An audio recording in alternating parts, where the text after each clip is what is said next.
কবি নির্মলকরণের লেখা 15ই August. August মাসের 15 এলেই পাই মুক্তির শ্বাস।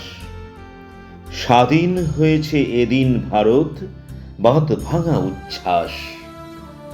স্বাধীনতা মানে নেই নিপীড়ন, নেই ব্রিটিশের ভয়। এই আমাদের ভারতবর্ষ, নিশ্চিত আশ্রয়। শ্রদ্ধায় নত করছি স্মরণ বীর শহীদের কথা।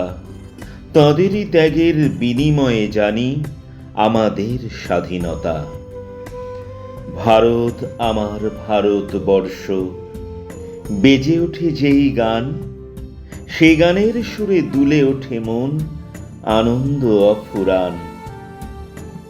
স্বাধীনতা পাওয়া হয়নি সহজ, স্মৃতিপটে সব আঁকা। আজকে শপথ আমাদের সেই স্বাধীনতা ধরে রাখা।